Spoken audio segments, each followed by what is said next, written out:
tema económico, ¿no? Por todo lo que fue esta semana con el cambio de ministro de Economía. Tenemos acá a Marcos Peralta, licenciado en Economía, recibido de acá de la Universidad de General Sarmiento. Muy buenos días, Marcos. Muchas gracias por estar acá con nosotros. Buenos días, Macarena. Bueno, muchas gracias por convocarme nuevamente en esta semana, como vos decís, tan importante para la coyuntura económica, ¿no? Es que pasó de todo. Hablamos el sábado pasado, sí, que quedan temas pendientes, pero es otro panorama, ¿no? ¿Cómo lo ves? ¿Cómo ves la situación? Y si realmente, si tenés confianza en que si este cambio de ministro puede llegar a mejorar las cosas o no. Bueno, un poco lo habíamos hablado la semana pasada al respecto de, por ejemplo, de las políticas que quiere llevar adelante el gobierno de Alberto Fernández y que no puede, ¿no? O sea, que se queda en el intento, sí, o en la voluntad, y que tiene debilidad, por ejemplo, lo habíamos nombrado para el caso de aplicar retenciones, por ejemplo, ¿sí? O de tomar medidas en contra de los grandes grupos económicos que son los que ostentan el poder real en la Argentina. Y esa debilidad política que manifiesta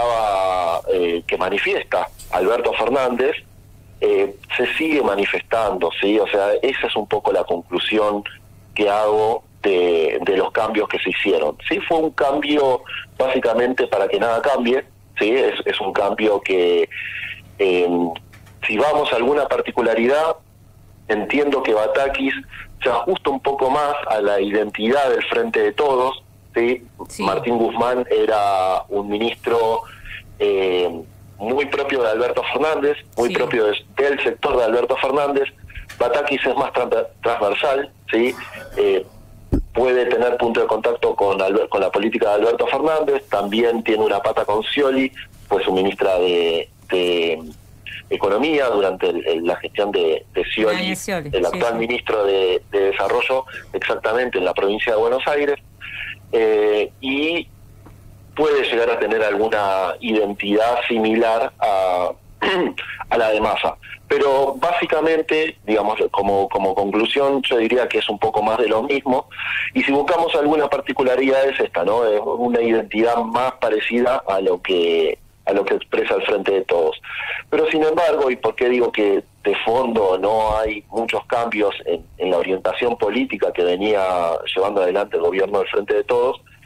Es que Batakis ya avisó que va a seguir los lineamientos del Fondo Monetario Internacional, que es el gran acuerdo macro que hay en el Frente de Todos y que yo diría que también está consensuado con la propia oposición, que si bien hay diferentes enfoques y discursos, sí, frente a cómo aplicar las recetas del fondo, básicamente coinciden en llevar adelante este mecanismo que, bueno, lo habremos escuchado, si no lo escucharon tus oyentes, te los comunico, durante la semana, Kristalina Georgieva, la presidenta del Fondo Monetario Internacional, sí, un poco como que mostró los dientes, ¿no? O sea, hasta ahora venían todos alineados, muy buena relación con Guzmán, sí, tratando de evitar la palabra ajuste, pero sin embargo esta semana Georgieva habló de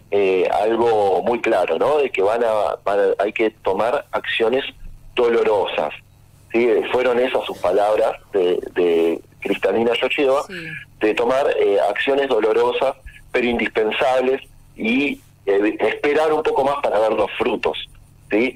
Es un poco más de lo mismo, ¿no? Ese corset que nos pone digamos, el FMI siempre, ¿no?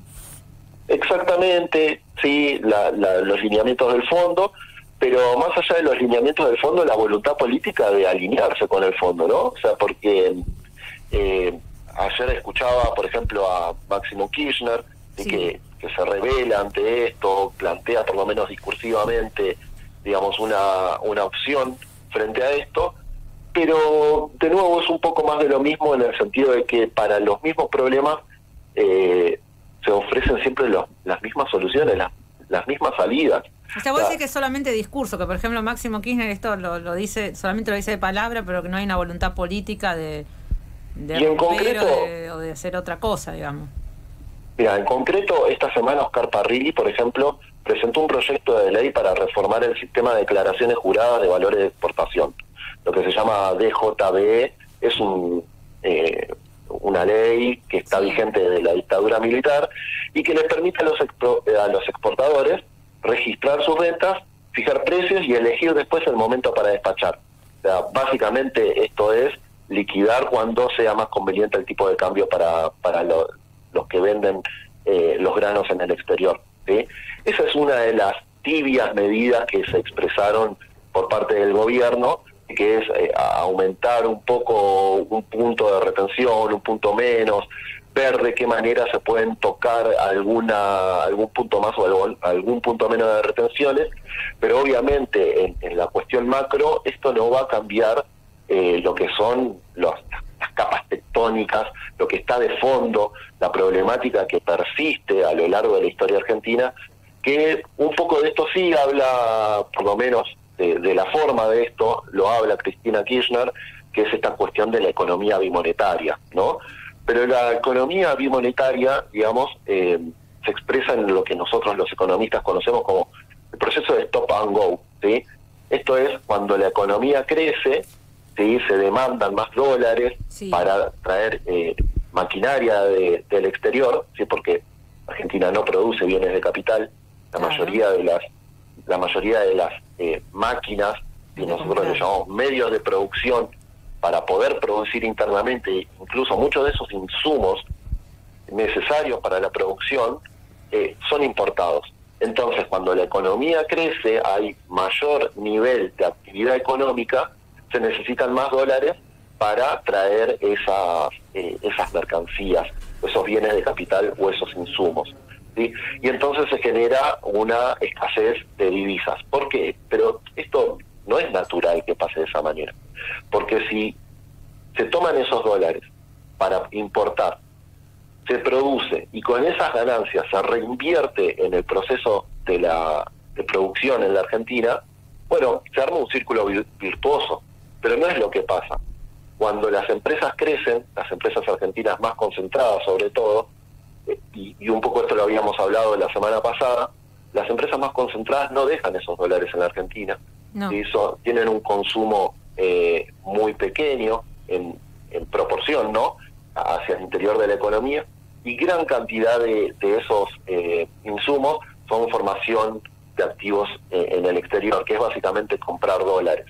Y con ese poder de fuego que tienen, de tantos dólares que tiene, por ejemplo, el sector, los sectores más concentrados de la Argentina, tienen todas las herramientas para generar este tipo de situaciones que estamos viviendo, ¿sí? Porque, por ejemplo, un índice de cómo está la economía en la actualidad, y no me preguntaste, pero básicamente todo el mundo está esperando una devaluación.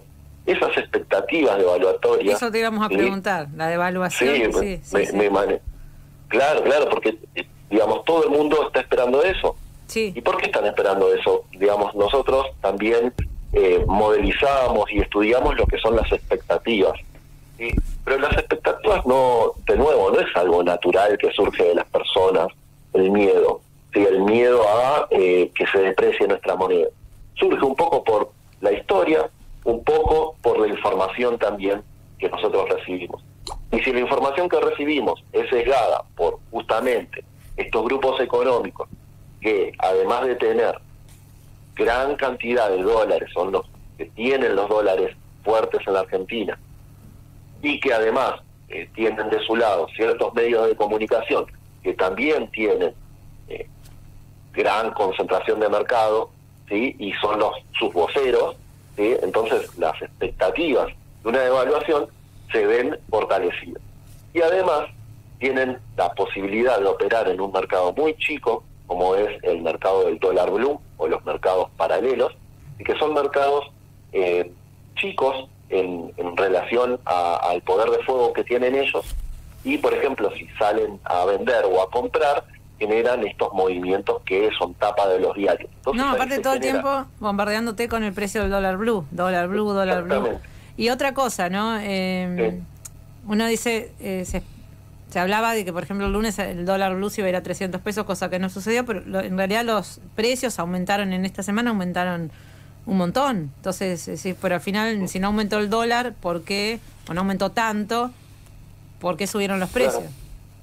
Claro. son estos movimientos especulativos, y que es muy importante que todos lo sepamos, ¿sí? Pero es muy poco lo que tenemos para hacer como un individuo, ¿no? ¿Qué podemos hacer? Porque hay gente que salió corriendo a comprar, a estoquearse. Tengo amigas que me dijeron, no, yo me llené de yerba, de aceite, para como de alguna manera proteger el salario de los futuros aumentos, y uno la verdad que no tiene muchos medios como para hacer algo con respecto a eso. Claro, no tenemos una solución desde el punto de vista individual. Esta solución no es necesariamente colectiva. Y ahí tenemos que hablar de política y de cómo los trabajadores buscamos una expresión política propia, ¿sí? Y no una expresión política de estos grandes grupos económicos que nuevamente no llevan adelante estas mismas políticas, pero esto no es nuevo, ¿sí? Estas acciones dolorosas que propone el fondo, las corridas cambiarias, o incluso, y que sumo un elemento más, desde lo escuchaba al doctor Recalde antes que mí, el presidente de la Corte Suprema, Rosenkranz, ¿sí? Habló un poco de esta cuestión, ¿sí? De esta cuestión de cómo se organiza la sociedad argentina, diciendo una frase que es central, ¿no? para la economía, que es que no hay un derecho para cada necesidad. Es un poco lo que plantea la economía neoclásica, la economía más ortodoxa, sí, que la economía es solamente asignar recursos escasos entre fines múltiples. Yo me opongo tanto a la visión de Rosenkranz como a la visión de la economía neoclásica de que los bienes son escasos en relación a las necesidades. Porque cualquiera que estudie un poco o que se informe un poco sobre la cantidad de recursos que se generaron, tiene que saber que la Argentina produce alimentos para millones de personas. Que en la Argentina se produce, y en el mundo, ¿sí? Se producen bienes y servicios que alcanzan para cubrir las necesidades de cada uno de los individuos de todo el mundo. Pero ¿qué pasa? La apropiación y justamente las leyes y todo el sistema que garantiza que estos grandes grupos económicos que concentran cada vez más riqueza en pocas manos, tengan cada vez más fuerza. Tienen fuerza discursiva desde lo legal, tienen fuerza discursiva desde los medios de comunicación y desde lo que es la actividad económica misma para mover los mercados, porque tienen gran poder de fuego sobre los movimientos de mercado, más sobre economías chicas como lo son la Argentina. Marcos, entonces, una pregunta. Sí, Carlos. ¿Por qué no podemos seducir a los capitales extranjeros a que vengan a invertir acá en la Argentina y que puedan exportar, lo que se dice, ¿no? Que no sean movimientos fugaces económicos que vienen, traen el dinero, lo ponen en la timba financiera y después lo retiran. ¿Qué estrategia tendríamos que tener? Bien. Carlos, ahí un poco lo que hay que tener en cuenta es que los capitales que están interesando en la Argentina buscan valorizarse, la mayoría de ellos, por ejemplo los que vinieron buscando las ganancias fugaces de la LELIQ durante el gobierno de Macri, son los llamados capitales golondrina, ¿no? Que vienen y se van. Entiendo que vos pensás en inversiones productivas, claro, en inversiones estratégicas que nos sirvan para desarrollar el comercio internacional, las exportaciones en la Argentina. Esos capitales un poco no vienen a la Argentina porque no nos interesa o no le interesa a la clase gobernante argentina y a los capitalistas de la Argentina llevar adelante esas inversiones productivas de fondo, ¿sí? En realidad hay una estrategia a nivel mundial dictada justamente por el Fondo Monetario Internacional y por los capitales internacionales más concentrados, de seguir valorizándose de forma especulativa en los países menos desarrollados y cada vez menos productivamente en los países centrales. ¿Sí? O sea, hoy en día hay un estancamiento de la productividad de las inversiones a nivel mundial, ¿sí? Un poco por lo que salimos después de la pandemia, sí, la guerra. Y obviamente ahora nuevamente la guerra, ¿sí? Es un momento de muchísima volatilidad a nivel mundial. Entonces nadie está pensando en el mediano o largo plazo de nadie, digo, exagerando, ¿no? O sea, muy pocos están pensando en inversiones productivas a mediano o largo plazo. La mayoría actualmente está cubriéndose frente a estos movimientos tan volátiles de la economía, no solamente en la Argentina, sino en el mundo. Hay inflación elevada en Estados Unidos, para sus parámetros es elevada en Estados Unidos, estamos hablando de un 8% anualizado en Estados Unidos, que es un montón. Entonces, para poder pensar en estrategias productivas a mediano o largo plazo, tiene que haber una economía orientada en ese crecimiento que sea estratégico, ¿sí? La economía argentina no tiene actividades que en lo productivo sean estratégicas en el largo plazo, sacando vaca muerta, que es lo que están saqueando ahora, están planificando saquear en estos momentos, ni tampoco sacando también la cuestión agraria, ¿no? No hay una industria en la Argentina que atraiga esas inversiones y que sea viable en el mediano largo plazo. ¿Por qué? Porque, por ejemplo, la tecnología ya se produce en la India o en Estados Unidos o en China. Entonces es muy difícil para una economía chica como la Argentina tener la productividad como para competir en ese mercado internacional. Yo creo que la solución a eso es pensar estratégicamente políticas regionales, ¿sí? De integración regionales, digamos, uniéndonos en un mercado interno mucho más grande que tendríamos si nos unimos con Brasil, si nos unimos con Paraguay, Chile, Uruguay, ¿sí? La gran unión, la gran nación latinoamericana tiene muchísima más, la patria grande latinoamericana, como le llaman, tiene muchísima potencialidad para sí desarrollar economías productivas que se puedan interrelacionar. Lo que nosotros necesitamos lo puede producir Brasil y nosotros podemos producir lo que necesita Brasil, pero para eso se necesita políticas independientes de mediano a largo plazo, estratégicas, que hoy en día no están puestas sobre la mesa. Marcos, ¿cree que es viable? Muy de corto plazo. Perdón, ¿cree que es viable el tema de la renta básica universal, del ingreso básico universal que está tan en debate ahora? Yo creo que no solamente es viable, o sea, viable seguramente es porque los recursos están. El tema es qué se hacen con esos recursos, ¿no? O sea, nuevamente discutiendo con esto de Rosenkrantz, de que no hay bienes o servicios o recursos para cubrir todas las necesidades. Sí que existen los recursos para cubrir esas necesidades, el tema es que pareciera ser, incluso Batakis ya lo dijo, que no va a avanzar, ¿sí? Igualmente tampoco es una solución de fondo, ¿sí? Es una solución transitoria, ¿sí? Acá hay en enfoques, digamos, la grieta básicamente desde el punto de vista económico se basa porque el kirchnerismo o el peronismo, digamos, apuestan a generar lo que es consumo, mayor consumo por parte de la población o por parte de los distintos actores de la sociedad, y Juntos por el Cambio lo que plantea es, bueno, no, hay que reducir los costos para que aumente la inversión, ¿sí? Y entonces ahí, cuando los empresarios crezcan y inviertan porque es barato invertir, bueno, así va a crecer la economía. Yo creo que no es ni lo uno ni lo otro, son las dos cosas en conjunto, con una mirada estratégica de crecimiento y de inserción en el mercado internacional, que hoy en día no se está discutiendo, se está discutiendo de nuevo una cuestión de coyuntura y se está discutiendo lo que los grandes grupos económicos quieren que discutamos, ¿sí? Y no veo en absoluto que el nombramiento de Batakis, creo que nadie lo ve, que el nombramiento de Batakis por sí mismo sea una solución a esta situación. Claro, ¿sí? No, es algo más complejo.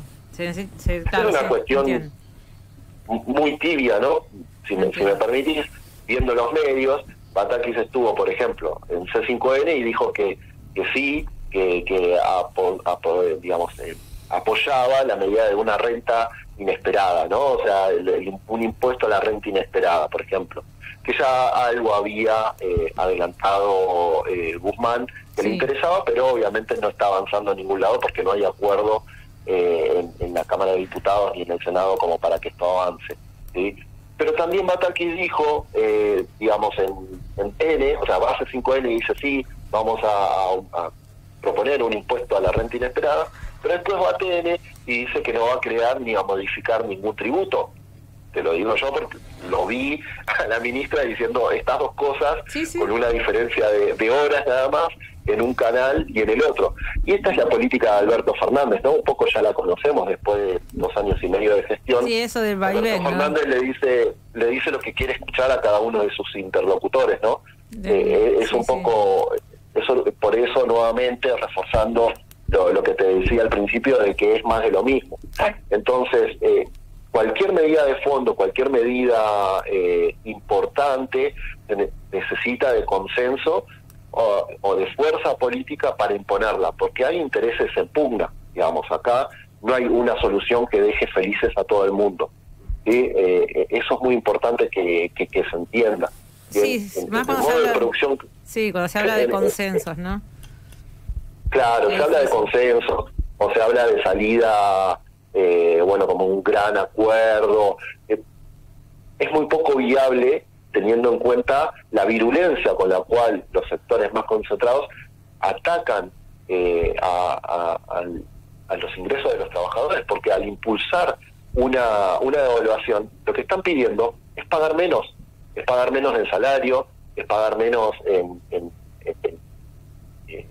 impuestos, es pagar menos, porque ellos son los que tienen dólares. Entonces, al ser los grandes tenedores de divisas, bueno, imponen sus medidas a costa de seguir el saqueo a las necesidades populares, que nuevamente están dejadas de lado. O sea, es muy poca la gente que sale en televisión o que sale en los medios, que pone sobre el tablero, ¿sí?, la cuestión más importante que me parece que tenemos que discutir, que es la enorme pobreza que está atravesando el pueblo argentino durante estos días.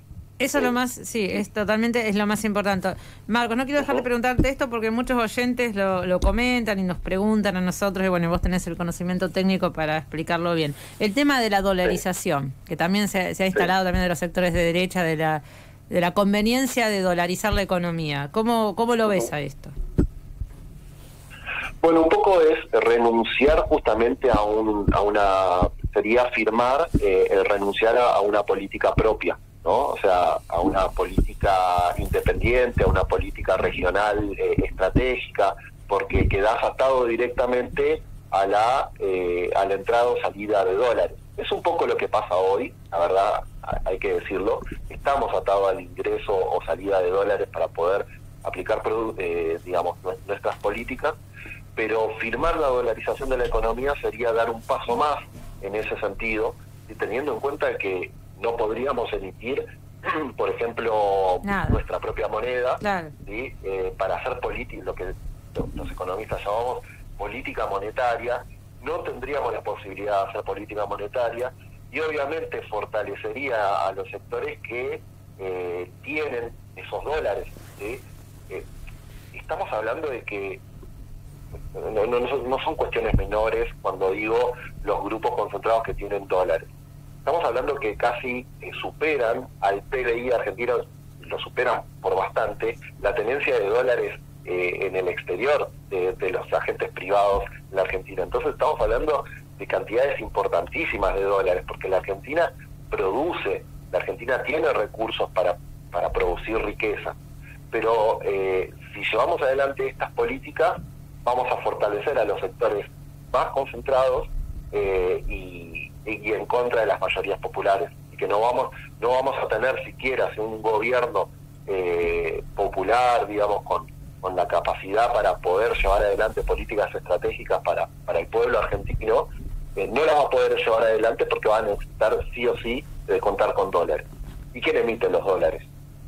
¿La Argentina no? No. Nuevamente sería doblegarse y ceder ante lo que es la política que impulsa el FMI, que impulsan los países más concentrados y que son beneficiosas para sus intereses, pero muy lejos de defender lo que son los intereses de la Argentina, ¿no? Clarísimo, clarísimo, Marcos, la verdad que bueno, nos ha aclarado bastante el panorama, y bueno, te agradecemos mucho por tu participación. No, por favor, muchas gracias a ustedes.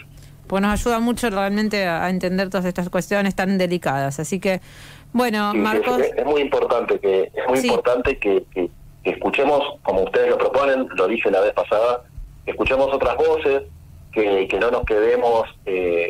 Yo ayer veía la tele con mi hija y salía que el presidente había renunciado y yo le digo, no, hija, vos no tenés que creer todo lo que te dicen los medios de comunicación.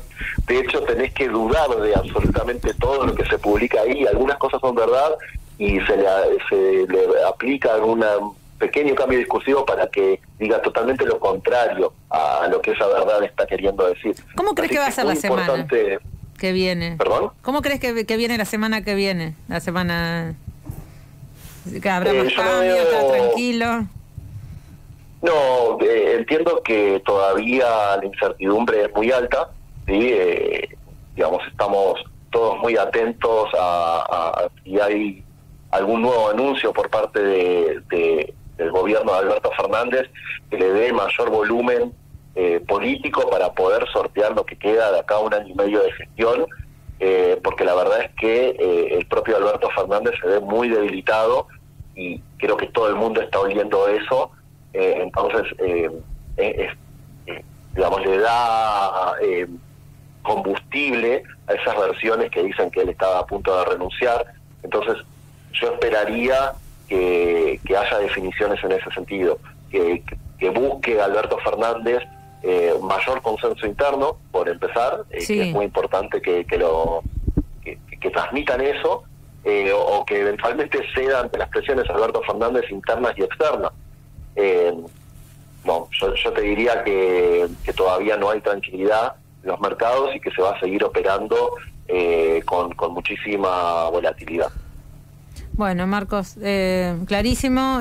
Ahora sí, te saludo y muchas gracias por brindarnos tu tiempo y tus conocimientos acá en Otras Voces. Muchas gracias, Marcos. Muchas gracias.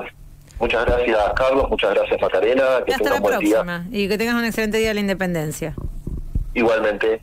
Hasta luego. Hasta luego, hasta luego. Estamos hablando con el licenciado Marcos Peralta, economista, de alguna manera explicándonos a nosotros, ayudándolos a ustedes a entender estas cuestiones, también desde otro punto de vista, porque bueno, los economistas, digamos, como Marcos, con estas ideas más populares, no es lo que abunda en la televisión y en los